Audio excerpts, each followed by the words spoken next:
Ha ha ha! Elles sont jolies ces tenues de boulot. Oui, j'ai parlé 10 minutes à mon téléphone alors que, en fait, j'avais pas lancé l'enregistrement et ce n'était qu'une photo. C'est con, hein? Yo les petits potes, ici Tom Pouce. Format un petit peu différent de ce que vous avez vu jusqu'à présent. Je vous avais parlé de mes collections et il fallait bien que je commence à vous les présenter. Les Lego vont suivre puisque j'ai une exposition le 9 novembre. Et voilà, va falloir que je ressorte tout pour la préparer. Et à ce moment-là, je vous ferai un montage important où je vous présenterai tout ça. Il y aura un petit délai pendant lequel voilà, je préparerai le montage et vous entendrez moins parler de moi, mais je vous oublie pas. Et là, aujourd'hui, on va parler de ça. Voilà, les Power Rangers qui font une grosse partie de ma collection. Et je viens de recevoir un cadeau, disons, comment dire, les honoraires d'un pari d'une amie, abonnée également à la chaîne, qui avait perdu un pari et du coup m'a offert cette figurine. Très très sympa. Rita Repulsa, c'est la première méchante des Power Rangers. Et je l'avais pas encore, un petit peu plus rare. Et je l'ai fait venir via un site de commerce que tout le monde connaît. Mais voilà, c'est super cool, elle vient s'ajouter à ce monde là-haut. Donc, on va commencer à lui faire un petit tour. Je vais vous faire voir, vous détailler un petit peu tout ce que j'ai. Allez, en silence. En gros, donc, vous voyez ce gros meuble, il y a quand même pas mal de choses dessus. Et puis Voltron à côté, qui reste des Lego, mais je me séparerai pas de mes Lego. En gros, les Power Rangers, ça part d'une série qu'on appelle les Super Sentai au Japon. Ça vient tout du Japon. Et ça a été importé par Aim Saban. Si je dis pas de bêtises, c'est un Israélien. Et donc, il a fait venir les Super Sentai aux États-Unis. Donc, c'était vachement cool. Des héros costumés qui se transforment et qui, après, ont chacun leurs ordres qui se combinent pour former un Megazord. Donc les Power Rangers, tout en haut, on a pour commencer les Funko Pop qui représentent les... On a les Funko Pop qui représentent les personnages de la première saison, qui sont très très sympas, avec ici la colite des Power Rangers qui est un petit robot Alpha 5, et les 5 premiers Power Rangers avec les couleurs différentes. Juste derrière, on a les figurines de la collection Legacy du premier film avec le méchant Ivan Ooze. Donc c'est assez cool, que j'avais réussi à avoir via Le Bon Coin, pour un prix vraiment, vraiment compétitif, c'était très sympa de sa part. Juste derrière, vous allez me dire pourquoi un double? En fait, il y a eu un petit souci sur une commande et il est légèrement... Il a un petit défaut au niveau d'un des genoux. Il y a un des genoux qui est inversé. Du coup, je le garde un petit peu, figurine collector. Voilà. Aparté. Qu'est-ce que ça fait là? J'adore ces Funko Pop et je leur avais pas trouvé d'autre place. Donc on a juste ici Kratos du superbe jeu God of War. Et là, Aloy, comme mon chat, personnage emblématique du jeu sur PlayStation 4 Horizon Zero Dawn. Et à côté, bon, je vous l'ai reconnu, hein, en briquettes, on a Jack Sparrow. Ici, on est sur les deux premiers. Alors le premier Megazord et le Dragonzord de la première saison des Power Rangers. Dragonzord qui obéissait aux ordres de Tommy Oliver. Donc là, c'est la version, c'est le Power Ranger vert. Juste en dessous, on a mes méchants préférés des Power Rangers, alias les Psycho Rangers.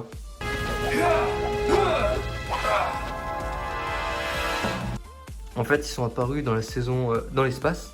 Et c'était vraiment les antagonistes. C'était des mauvais Rangers qui avaient été créés par la méchante de la saison. Donc, alors à la base, Power Rangers, quand ça appartenait à Saban, les jouets étaient produits par Bandai.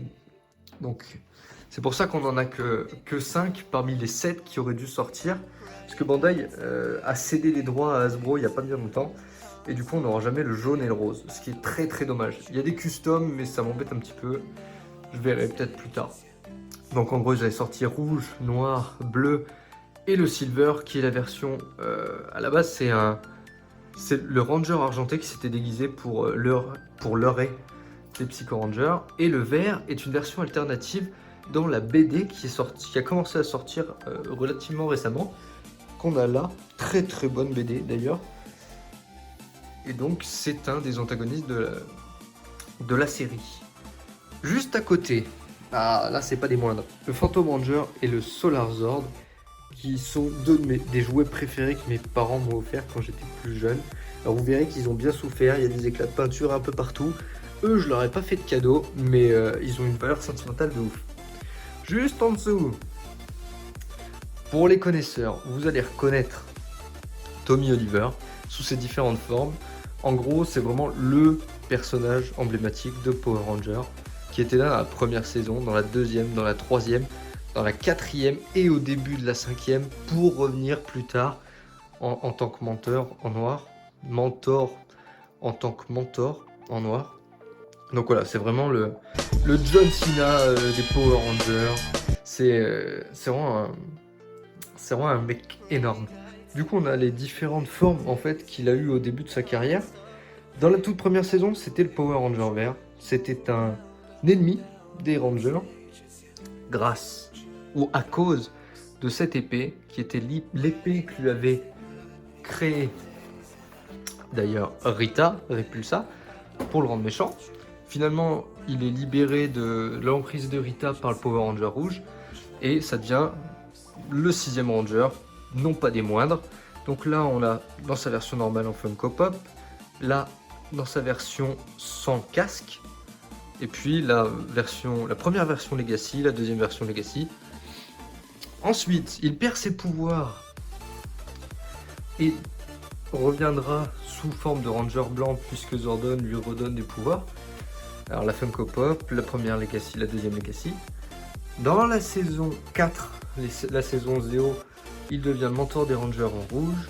Et plus tard, dans les Lits de Tonnerre, il revient en tant que professeur Oliver et prend la forme du noir. La Funko Pop qu'on a au milieu, c'est Lord Dracon, la version maléfique de Tommy Oliver dans le multiverse de la bande dessinée. C'est lui le principal antagoniste et son bras droit est le Psycho Ranger vert. À côté, on a une petite lampe qui est grave stylée. Grave stylée, c'est le nom que se donne Mika sur sa page Facebook.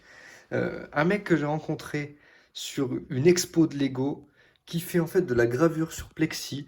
Un mec énorme qui fait du travail de ouf, qui s'est lancé à son compte il n'y a pas bien longtemps.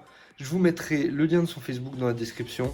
Le gars est vraiment très très cool. Il vous fait des gravures personnalisées à un prix très très raisonnable. C'est un mec avec qui vous pouvez bien discuter et il est très très arrangeant. Voilà, n'hésitez absolument pas. Et puis si vous lui dites que vous venez de ma part, ça lui fera plaisir.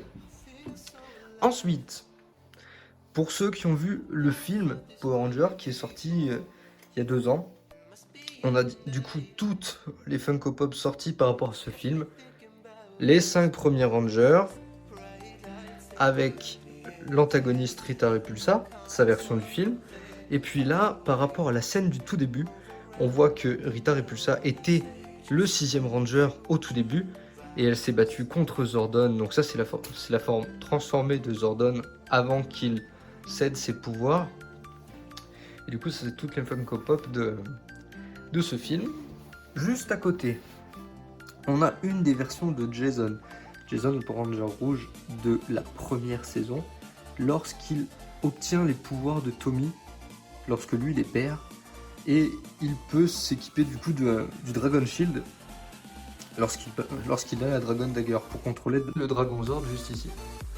Et à côté, on a la version Funko Pop de Jason avec la Dragon Armor.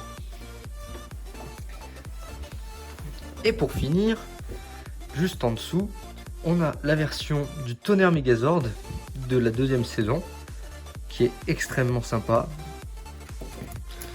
Hop là, qui est vraiment très cool.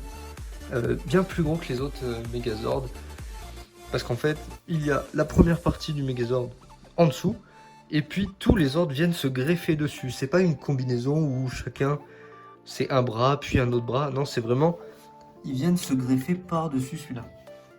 Juste à côté, on a le Zord de Tommy qui peut se transformer en Megazord de lui tout seul et qui peut venir s'assembler au Tonnerre Megazord.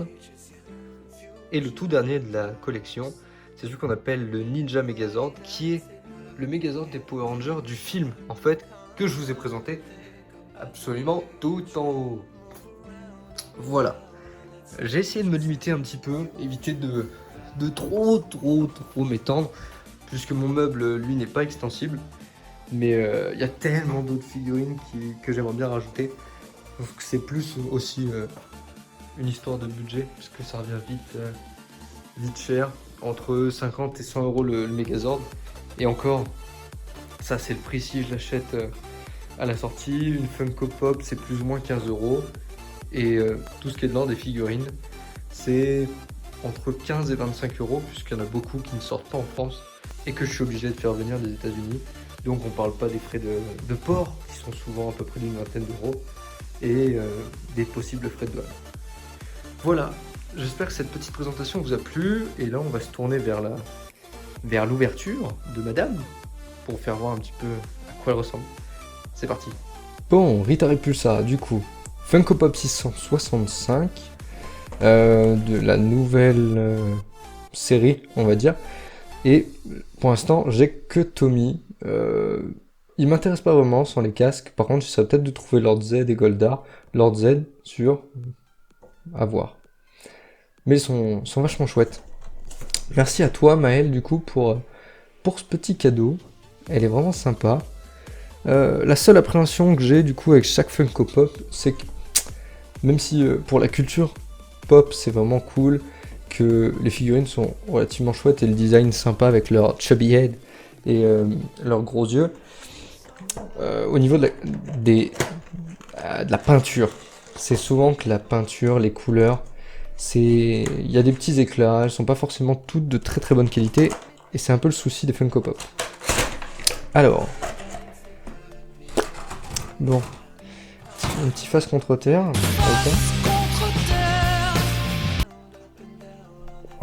Pour l'instant, ça a l'air plutôt pas mal. Un petit filament ici, pas top, c'est pas grave. Alors, jusqu'au niveau des détails du sceptre, regardez, on voit qu'il y a des petites couleurs dorées là qui viennent tenir l'orbe, qui est assez propre. Là, par contre, on voit il y a un petit éclat de doré qui a rien à faire ici. Ça arrive, c'est assez fréquent, mais pour l'instant ça n'a pas l'air catastrophique. Ok, la robe a l'air plutôt bien faite. Voilà, là aussi il y a un petit éclat de doré qui devrait pas être là. Mais c'est pas vilain. Petit point sur la main, mais ça se verra pas trop.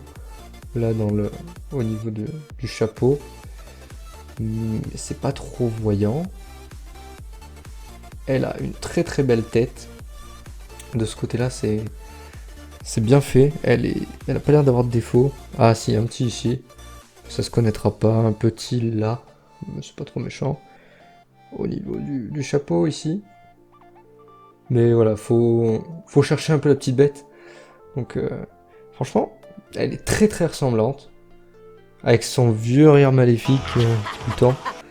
Non, c'est un sacré personnage. Et elle est très jolie. Donc elle va venir s'ajouter à la collection.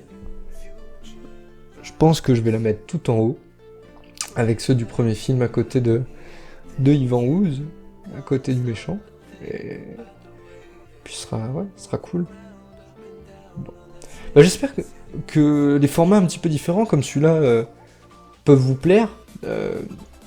À l'avenir, pourquoi pas recommencer. N'hésitez pas à me le dire dans les commentaires si ça vous a plu. Lâchez votre plus gros pouce bleu, le petit pouce, pour me dire que ça vous a plu, et à l'occasion je remettrai ça. Et puis n'hésitez pas à vous abonner à la chaîne surtout, ça fait plaisir, comme ça vous verrez les vidéos à suivre, parce qu'il y en a quand même pas mal qui devraient pas tarder de sortir, d'autres projets, des trucs qui changent un petit peu. Puis voilà, c'était Tom Pouce, le petit bouton s'abonner juste là, et on se dit une prochaine. Allez, coupez!